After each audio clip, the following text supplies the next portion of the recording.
Footage और ऐसी चीज़ें इस वक्त मीडिया में सर्कुलेट हो रही हैं कि जिसमें वो जो स्मोत्रिच नामी एक इंतहा पसंद के वजीर है,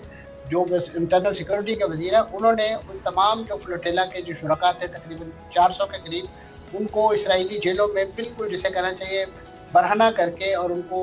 सजदे करने पर मजबूर कर रहे हैं और उनको माफिया मांगने पर मजबूर कर रहे हैं। और इस पर पूरी दुनिया जो है इस वक्त शोर गौगा कर रही है। जी, यकीनन बड़ी पॉजिटिव पेशरफ्त है। और इस हवाले से अगर कहा जाए कि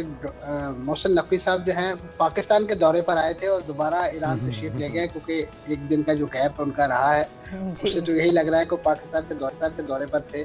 ऐसी सूरत हाल में यकीनन इस मामले की अर्जेंसी और इसकी अहमियत दोनों चीज़ें सामने आती हैं। और ख़ास तौर पे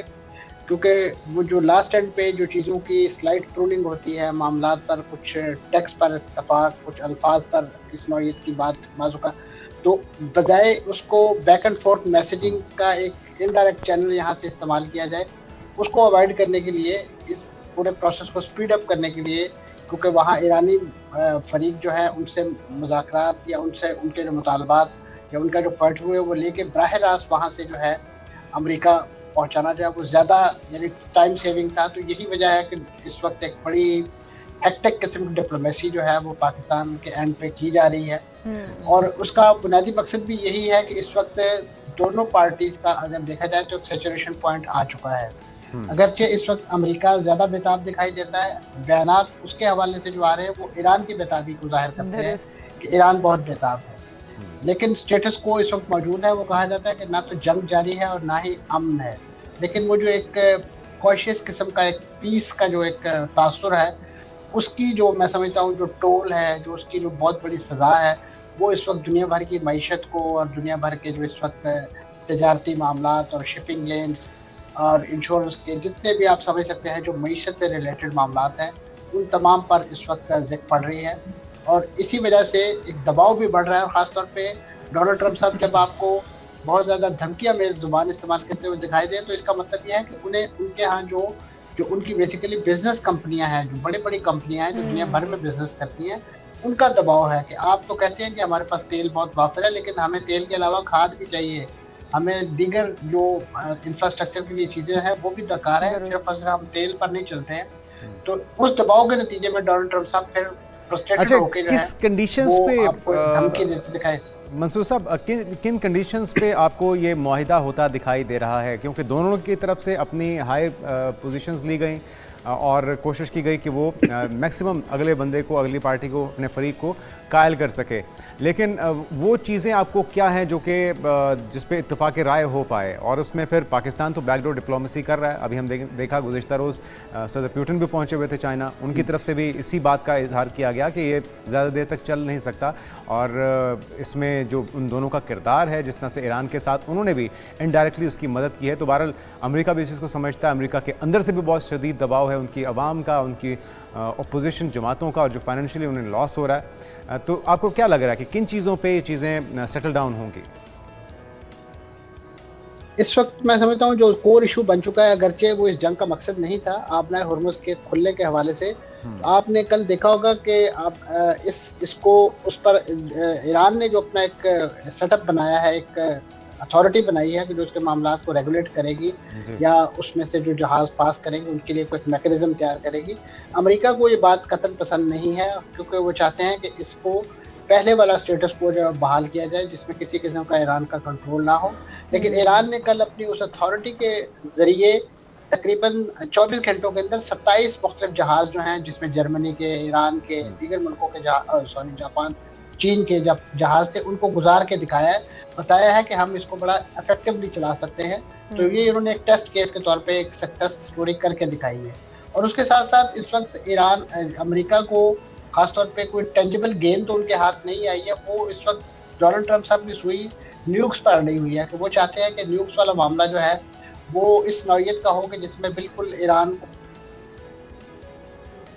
बिल्कुल सही। अच्छा मंसूर जाफर साहब, अगर आप हमें सुन पा रहे हैं तो इस सारी सूरत हाल के अंदर अगर एक मामला दबा दिया गया है तो वो गाज़ा का मामला है। जबकि अभी हम देख रहे हैं कि अमेरिका और ईरान के ऊपर पूरी दुनिया की नज़रें जम चुकी हैं कि ये मामला किस करवट बैठता है। अगर हम देखें दूसरी तरफ तो कहीं इसराइल, ग्रेटर इसराइल के प्लान को पूरा करने के लिए पूरी दुनिया की नज़रें अमेरिका ईरान पर जमाने के बाद गाज़ा के अंदर बम्बार्डमेंट तो नहीं दोबारा से शुरू कर चुका, वहाँ पर जानी नुकसान तो नहीं हो रहा, क्योंकि इस वक्त सारी डिस्कशन जो होती है ईरान अमेरिका के ऊपर होती है, गाज़ा की बात नहीं हो रही है, लेबनान की बात नहीं हो रही है। तो वहाँ की सूरत हाल इस वक्त कैसी है? देखिए, ईरान का जो एक मुतालबा है वो यही है कि तमाम महाजों पे जंग जो है वो बंद की जाए। उसमें गज़ा भी शामिल है और उसमें लबनान भी शामिल है, क्योंकि इस वक्त लबनान के अंदर तकरीबन 13 किलोमीटर तक इसराइली जो है वो दरअंदाजी कर चुके हैं उनकी फोर्सेस, और वो उससे आगे दरिया लतानी को भी अबूर करके बैरूत तक पहुंचना चाहते हैं। तो ये एक बहुत बड़ी पेशरफ्त है जो इसराइल का जो नाम नहाद ग्रेटर इसराइल का एजेंडा है, ये उसकी एक लिहाज से एक स्टेप आगे चले गए हैं। और इसी तरीके से आपके इल्म में है कि इस वक्त इराक के अंदर भी इसराइली फ़ौज की मौजूदगी की जो इतलात है, और वो भी एक लिहाज से उसी एजेंडे का हिस्सा है कि किसी तरीके से इराक के अंदर भी अपना फुटहोल्ड जो है वो कायम किया जाए। और इसी तरीके से इस वक्त आपने देखा कि इस गज़ा के मामले को ज़िंदा करने के लिए कुछ ऐसे गैरतमंद इंसान मौजूद है दुनिया के अंदर, अक़वाम मौजूद हैं कि जिन्होंने फ्रीडम फ्लोटेला एक बार फिर पहले चलाया था, फिर उसको सबोताज किया गया, तुर्की से दोबारा फ्लोटेला जो रवाना किया गया जिसमें पाकिस्तान की नुमाइंदगी में मौजूद थी। मैं समझता हूँ ये उन्हीं की बरक़ात हैं कि इस वक्त ये इशू ज़िंदा है। और आज आपने देखा होगा कि ऐसी फुटेज और ऐसी चीज़ें इस वक्त मीडिया में सर्कुलेट हो रही हैं कि जिसमें वो जो स्मोत्रिच नामी एक इंतहा पसंद के वज़ीर है, जो इंटरनल सिक्योरिटी के वज़ीर है, उन्होंने उन तमाम जो फ्लोटेला के जो शुरका थे तकरीबन 400 के करीब, उनको इसराइली जेलों में बिल्कुल जिसे कहना चाहिए बरहना करके और उनको सजदे करने पर मजबूर कर रहे हैं और उनको माफिया मांगने पर मजबूर कर रहे हैं। और इस पर पूरी दुनिया जो है इस वक्त शोर गौगा कर रही है। और उसके साथ साथ जो वेस्ट बैंक के अंदर जो इसराइल के अज़ाइम हैं, वहाँ पे ख़ासतौर पे जो मुख्तलिफ बदवन देहात हैं, उन पर जो कब्ज़ा करने के जो इस वक्त मनसूबे हैं, और उसके साथ साथ मस्जिद अक्सा को जो चैलेंज दरपेश है, तमाम के तमाम चीज़ें जो हैं ईरान के उस मुतालबे के अंदर हैं कि तमाम महाजों पे इसराइल की एग्रेशन जो है वो बंद होनी चाहिए, ताकि हकीकी मानों में जो है वो पीस इस खित्ते के मुकद्दर बन सके। बिल्कुल। और ये अब मामला सिर्फ मुसलमानों के ख़िलाफ़ नफ़रत का या इस तासुब का नहीं रहा, ये तो पूरी दुनिया को नज़र आ जाना चाहिए। ग्लोबल स्मूथ फ्लोटेला के अंदर पूरी दुनिया के ही जो वर्कर्स थे, NGOs के नुमाइंदे थे, वो मौजूद थे। अच्छा मंसूर जाफ़ी साहब, लास्टली आपसे जानना चाहूँगा कि आपके ख्याल में ईद से पहले जिस तरह से डोनाल्ड ट्रंप ने कहा था कि इस वीकेंड पे वो कुछ कर सकते हैं, या वीकेंड के बाद जो फर्स्ट वर्किंग डे होगा उसमें कुछ हो सकता है, तो हज का मौका भी है, ईद का मौका भी है, अमेरिका भी ये चीज़ जानता है, तो आपको क्या लग रहा है ईद से पहले कोई मुआहिदा हो सकता है या फिर ईद के बाद कोई सेटलमेंट होती हुई दिखाई दे रही है आपको? इसका एक फ्रेमवर्क तो शायद उसके बारे में जो इतलात है कि वो मुकम्मल हो जाए, लेकिन उस पर जो फाइनल एक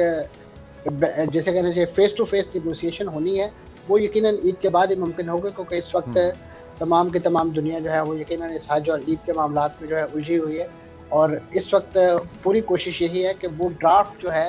जो बेसिकली बेस बनना है, वो जो 2-0 राउंड इस वक्त जिसके बारे में बात की जा रही है कि इस्लामाबाद में एक बार फिर उसकी मेज़बानी होगी, तो उसके लिए कम से कम जो एक होमवर्क है, ख़ासतौर पे एक पेपर वर्क है, वो मुकम्मल हो जाए, ताकि उस पर फिर जो फाइनल आप कह लीजिए जो ले दे है वो करने के बाद उस पर दस्तखत हो और उस पर अमल दरामद का आगाज़ जो है। लेकिन उससे पहले मैं समझता हूँ आप नए हुर्मुज़ और इस जोड़ी के दीगर मामला जो हैं उस पर ईरान कदरे नरमी का मुजाहरा करेगा, और अमेरिका भी ईरान की अशकशोई के लिए जो नाम नहाद उसका ब्लॉकड है उसके खात्मे की तरफ। बिल्कुल, और अमेरिका इस मुआहदे के लिए जितना बेताब है उससे लचक भी उतनी ही दिखानी पड़ेगी, और ईरान को भी थोड़ा नरमी का मुजाहरा करना होगा ताकि ये अमन मुस्तकिल बुनियादों पर कायम हो सके। बहुत शुक्रिया मंसूर जाफ़र साहब हमारे साथ मौजूद थे।